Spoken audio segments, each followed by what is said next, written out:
অল্প আমল নাজাতের জন্য দরওয়াজা খুলবে। আল্লাহর এক বান্দি চূড়ান্ত গুনাহগার জাহান্নামী নারী।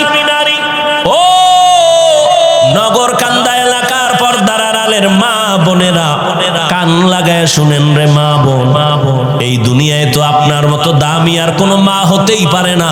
আপনারা তো নবীদের মায়ের মতো মা, সাহাবায়ে কেরামদের মায়ের মতো দামি মা। আপনারা তো খাদিজা রাদিয়াল্লাহু আনহার মতো নারী, ফাতেমা রাদিয়াল্লাহু আনহার মতো দামি নারী, খাদিজা রাদিয়াল্লাহু আনহা, আয়েশা রাদিয়াল্লাহু আনহার মতো দামি নারী, ইসমাইল নবীর মা হাজেরা আলাইহা সালামের মতো দামি নারী। আপনারা তো ঈসা নবীর মা মারিয়াম আলাইহা সালামের মতো দামি নারী। আজ নগর কান্দার স্টেজে সারা নগর কান্দা ফরিদপুরের মানুষ তাকাইয়া তাকাইয়া দেখছে এই মাদ্রাসা থেকে যারা হাফেজে কোরআন হয়েছেন, আলেমে কোরআন হয়েছেন, আজকে তারা মর্যাদার ফজিলতের পাগড়ি নিলেন। কিয়ামতের দিন আমার আল্লাহ নিজের কুদরতের হাতের দ্বারা এদের মাথায় মুকুট পরাবেন। আজকে খবর নিয়ে দেখবেন এই হাফেজ আলেমের মা বাবার মতো এই দুনিয়ায় ঈদের আনন্দে আর কেউ নাই। ও পর্দার আড়ালের আম্মা জানেরা, বোনেরা, ও বৃদ্ধ বাবাজি, ও যুবক, কয়দিন আর দুনিয়ায় বাহাদুরি করবা?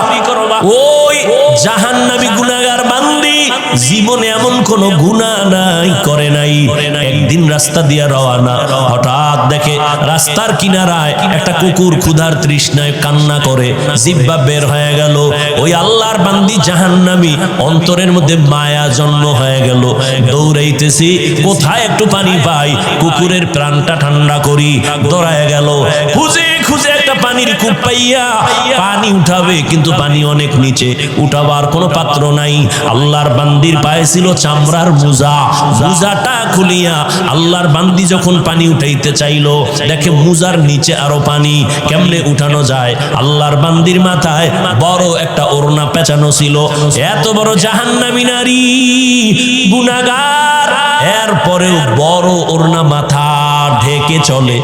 আর বর্তমান মুসলমানের সন্তান আমার বোনেরা মাথায় ওড়না তো পরেই না, টুকটাক যা পরে তাও গলার মাফলা বানায়া ফ্যাশন করতেছি। ওড়না পরে না। যেই ঘরের নারী ঠিক মতো ওড়না পরবে না, ওই ঘরে রিজিকের কোনো বরকত হবে না। এরে আম্মা জান, ওই জাহান্নামী নারী ওড়না খুলিয়া, ওড়নার এক মাথা মুজার সাথে বেঁধে পানি উঠাইয়া একটা দৌড় দিয়া কুকুরটারে পানি পান করায় দিছে। কুকুর ঠান্ডা মাথায় ঘুমায় পড়েছে। রহমতের নবী হাদিস শুনাইতেছেন সাহাবাদেরকে, ও সাহাবায়ে কেরাম, ওই মহিলাটা পানি পান করানো মাত্র মাথা গায়েবী আওয়াজ কে যেন ডেকে বলে, ও আল্লাহর বান্দি, জীবনে যত গুনাহ করছো, এই কুকুরের পানি পান করাবার মতো একটা ভালো আমল করেছো, এর বরকতে তোমার জীবনের সব গুনাহ মাফ হয়ে গেছে। আতিনা ফি দারে দুনিয়া না হাসান, আতিনা ফি দারে উকবা না হাসান, ইয়া গিয়াসাল মুস্তাগীসিন ইহদিনা লিফতিখারা বিল উলুমে ওয়াল গিনা। हर गरीदे नेको तू तैयार है, जो न मांगे उससे तू बेजार है। আল্লাহ তাআলা বলেন, ও দুনিয়ার মানুষ, আমি রবের সাথে যদি মোলাকাত করতে চাও, আল্লাহ রবের সাথে মোলাকাত দিবেন অবশ্যই, তবে দুনিয়াতে দিবেন না। কিয়ামতের ময়দানে আল্লাহ জান্নাতের মধ্যে ঢুকাইয়া মোলাকাত দিবেন। ও আল্লাহর বান্দা, ওই রবের মোলাকাত যদি চাও, দুনিয়ার হায়াতে নেক আমল করিয়া যাইও, তবে বেশি আমলের প্রয়োজন নাই, অল্প আমল করো, তবে ইখলাস নিয়ে আমল করো, আল্লাহর জন্যই করো। ও বান্দা, তোমার অল্প আমল আল্লাহ নাজাতের দরজা খুলিয়া দিবেন। ও আল্লাহর বান্দারা, ভালো করে চিন্তা করো। আজ এখানে আমি যে বয়ান করতেছি যুবক, আমি একবারও বলি নাই আমি পাস করলি মাথায় দিছি, তুমিও দাও, না হয় জাহান্নামে যাইবা। আমি কওমি মাদ্রাসায় লেখাপড়া করেছি, তুমি যদি না পড়ো জাহান্নামে যাইবা বলি নাই রে বাবা। স্কুল ছাড়ো, কলেজ ছাড়িয়া মাদ্রাসায় যাও, একবারও বলি নাই। বরং আমি তোমাকে একটা পরামর্শ দিব, তুমি তোমার জায়গায় থেকে কিভাবে জান্নাতের পথ পাইবা। ব্যবসা করো, বাধা নাই। চাকরি করো, বাধা নাই। লেখাপড়া করো, বাধা নাই। স্কুলে কলেজে পড়ো, বাধা নাই। ওখানে থাইকা জান্নাতের পথটা খুঁজো। কেমনে তুমি জান্নাতের পথ পাইতে পারো? তোমার মতো যুবক, ডাক্তার, প্রফেসর, ইঞ্জিনিয়ার, 5 ওয়াক্ত নামাজি দাড়িওয়ালা আসেনি, তাহলে তাকে তো জাহান্নামী বলা যাবে না। ও চাকরিজীবী বাবা, আপনার মতো চাকরিজীবী চাকরির ফাঁকি দিয়া নামাজ ছাড়ে না, বলেন আপনি কেন পারবেন না? ও ব্যবসায়ী ভাই, আপনার মতো কত ব্যবসায়ী ব্যবসা করে, কাস্টমারের সাথে 2 নাম্বারই করে না, হালাল ভাবে চলে, সত্য কথা বলেন, নামাজের সময় নামাজ পড়ে, আপনি কেন পারবেন না? ও পর্দার আড়ালের আম্মা জানেরা, আপনার মতো কত মা কত বোন এখনো আছে পর্দা করে, মোবাইলে চরিত্র বিক্রি করে না, নামাজ ছাড়ে না, স্বামীর মাল হেফাজত করে, সন্তানগুলোকে আদর্শওয়ালা বানানোর চেষ্টা করে। ও আম্মাজান, আপনি কেন পারবেন না? এরে আম্মাজান, আপনারা তো দামি নারী। ওই দুনিয়ার ইতিহাস আপনারা জানেন, এ জমিনের মধ্যে আল্লাহর এক দুশমন ফেরাউন আল্লাহর সাথে চ্যালেঞ্জ দিয়া নিজের খোদা বলে দাবি করলো, আর তার ঘরে আল্লাহ ঈমানের ফুল ফুটায় দিলেন। ওই বেঈমানের ঘরে তার স্ত্রীর নাম জানেননি? আসিয়া। আল্লাহ তার এমন ভাবে কবুল করেছেন, রহমতের নবী বলেন, কিয়ামতের দিন আসিয়ার সাথে আমি মুহাম্মদের সাথে বিবাহের বন্ধন হয়ে যাবে। এরে নগর কান্দার পর্দার আড়ালের মা, আপনার স্বামী তো ফেরাউনের মতো খারাপ না। আপনি কি পারেন না নামাজ পড়া স্বামীর জন্য দোয়া করবেন? আপনি যদি স্বামীরে বুঝাইতেন, ও স্বামী আমার নামাজ পড়িও, আর আল্লাহর কাছে হেদায়েতের দোয়া করতেন, আল্লাহ আমার স্বামীরে হেদায়েতের দৌলত দাও, নামাজি বানাও, আমার স্বামীর কামাই রুজি ব্যবসায় বরকত দাও।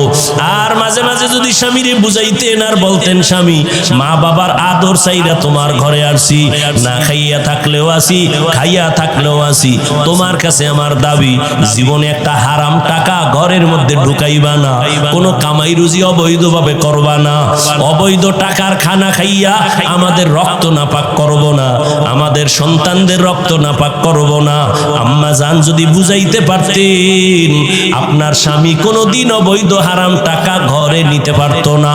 এরে আম্মা জান, আজ আপনার আদর্শ এত দামি আদর্শ, আপনার আদর্শের দ্বারাই তো একটা সন্তান আদর্শবান হবে। একটা গাছ ভালো হলেই তো গাছের ফল ভালো হবে। এরে আম্মা জান, আবার বাবার কথা বলি না কেন তাও তো প্রশ্ন করতে পারেন। শুধু আমাদের বলেন কেন ভাই, বাবার কথা কেন বলেন না?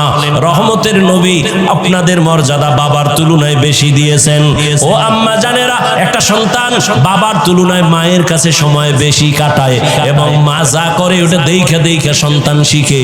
দেখবেন যেই ঘরের মা 5 বেলার নামাজ পড়ে, হঠাৎ আজান হয়ে গেছে, আম্মা জান কাপড় টেনে মাথা ঢেকে দিয়েছেন, দেখবেন দেখে দেখে বাচ্চাটাও আজান দিলে মাথার কাপড় টেনে দেয়। মা দৌড়ে গেছে অজু করার জন্য, বাচ্চাটাও মায়ের দেখা দেখি অজু করতে গেল। মা সুন্দর করে অজু বানাইছে, বাচ্চাটা তো অজু বুঝে না, অজু বানাইতে গিয়া হাফ গোসল কইরা জামা ভিজায় ফেলছে। মা অজু বানাইয়া যায় নামাজে দাঁড়াইয়া হাত বুকে লাগাইয়া সূরা পড়া শুরু করলো, আলহামদুলিল্লাহি রাব্বিল আলামিন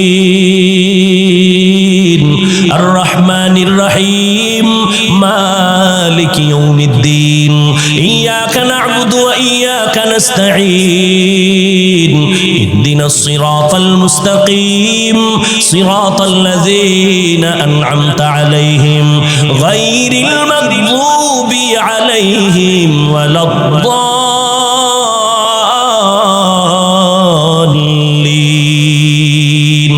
বাচ্চা তো বুঝে না মা কি পড়ে। ওই বাচ্চাটা মায়ের ঠোঁটের দিকে তাকাইয়া দেখি মা ঠোঁট নাড়ায়, ওই বাচ্চাটাও দাঁড়ায় দাঁড়ায় ঠোঁট নাড়ায়। মা যখন রুকুর ভেতরে যায় সন্তানটাও রুকুর মধ্যে যায়। মা যখন সেজদায় চলে যায় বাচ্চাটাও সেজদায় যায়। মা সেজদা দেয় না কার কপাল লাগাইয়া, বাচ্চাটা গাল লাগায় মায়ের মুখের দিকে তাকায়, দেখে মা ঠোঁট নাড়ায়, বাচ্চাটাও ঠোঁট নাড়ায়। আমার রবের অন্তরে মায়ার জোশ। আল্লাহ বলেন ফেরেশতা দেখ ওই বাচ্চাটা কি তামাশা করে, ঠোঁট নাড়ায় কেন? বলে আল্লাহ ওর মা ঠোঁট নাড়ায়। ওর মা কি বলে?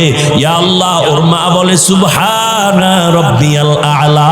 আল্লাহ কয় ফেরেশতা ওই বাচ্চাটাও বলে সুবহানা রাব্বিয়াল আ'লা, ওর সওয়াবটা মায়ের আমলনামায় উঠায়া দাও।